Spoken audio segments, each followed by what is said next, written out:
everybody, this is Andrea.cruz with A.cruz Fine Art and the Painters Loft Art Studio here in Corona, California. And today I will be demonstrating some technique on how to place your paints on your paint palette and how to get started on your own oil painting. So please, if you have any questions or comments, please message in the message field below.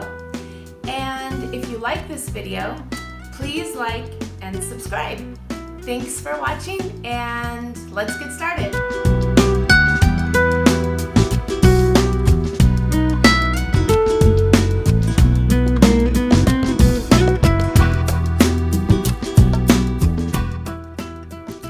In this video, I will be showing you several different things. The first is I like to use a little bit of wax paper on my palette when I'm using oil paints. It is just a bit easier for cleanup, and I also like to use a nutcracker for opening my lids. It just makes it a little bit easier.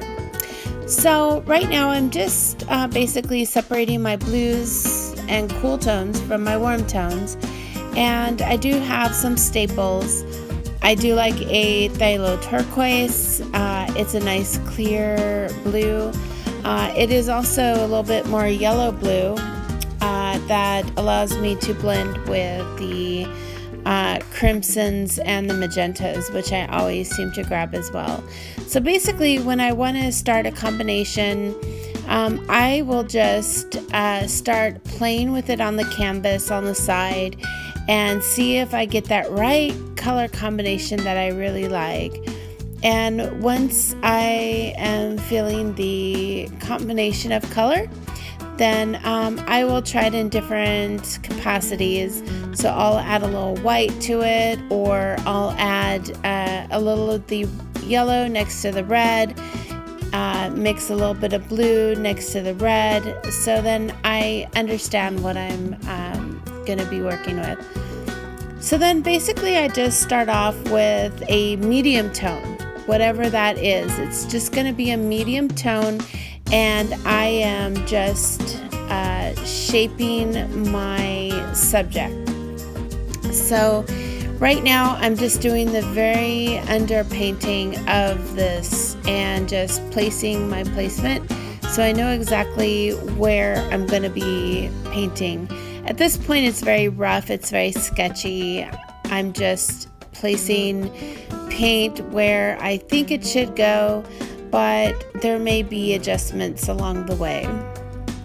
So at this point, after I put in the oval for the face, I'm going in with a little bit darker color with the eyebrows and just putting the placement of the nose, mouth, and details of the face. So right now I'm just basically doing an underpainting of the face, and not really getting into too much detail yet, but it's going to help me when I do get to that point.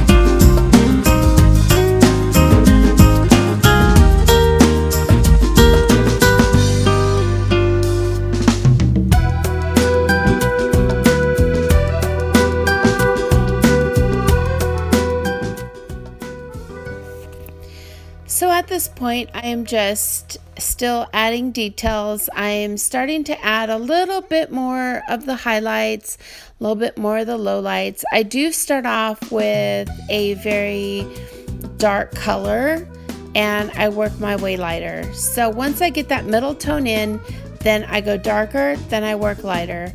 And I'm always overlapping, and once I get my lines in there, I will start adding the paint like a sculpture.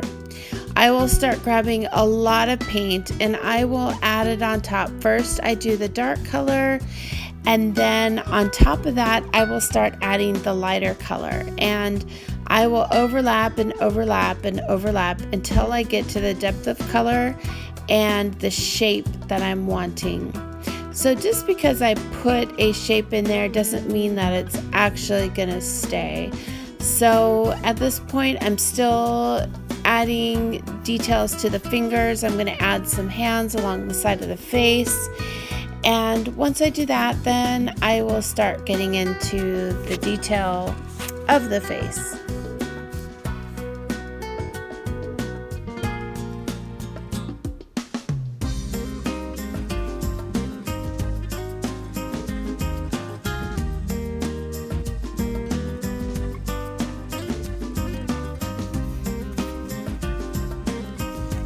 So at this point, I'm still adding some detail just along the side.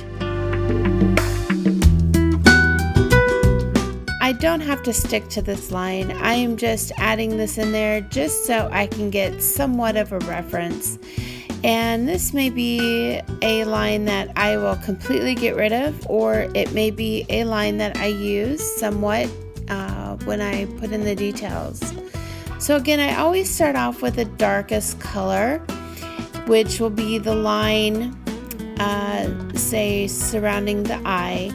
And then I start putting in a little bit lighter, overlapping that dark.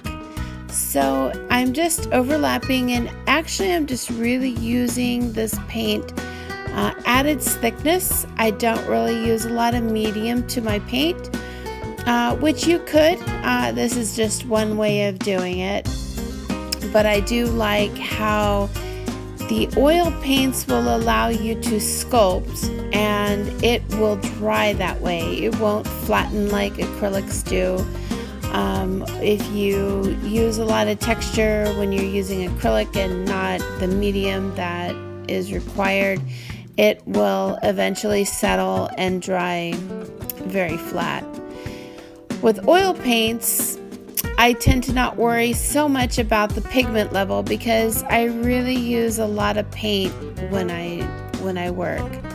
So I'm just grabbing a ton of paint and I'm adding to the eye and to the different places within the subject matter, and just adding detail as I go.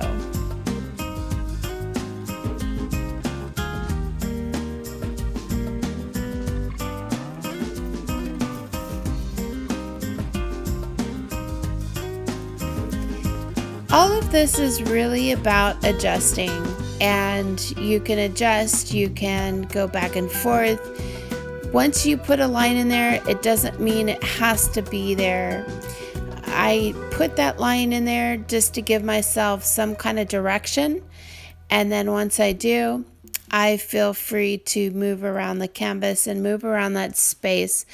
But one thing I do recommend is that you really take a look at the positive and negative space. So my subject is the positive space, so it's the subject, but I'm also looking at the negative space.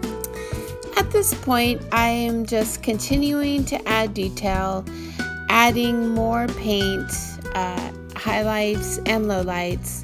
So the reason why it's good to start off with a middle ground for the underpainting is that you're not working too hard to either lighten it or darken it.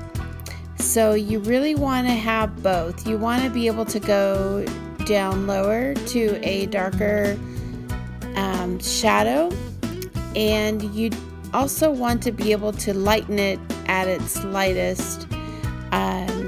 And you want to be able to be free about it. So if you start off with a middle ground, then it's a lot easier and you don't have to work so hard.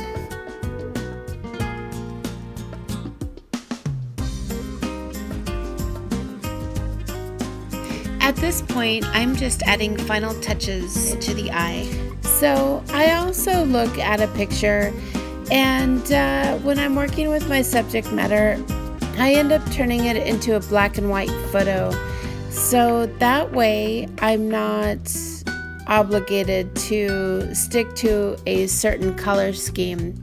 And it allows me more freedom, because when I turn it to a black and white, as long as I understand that grayscale, I will be able to put any color that I want within that grayscale, and I'll be able to accomplish the things that I want to.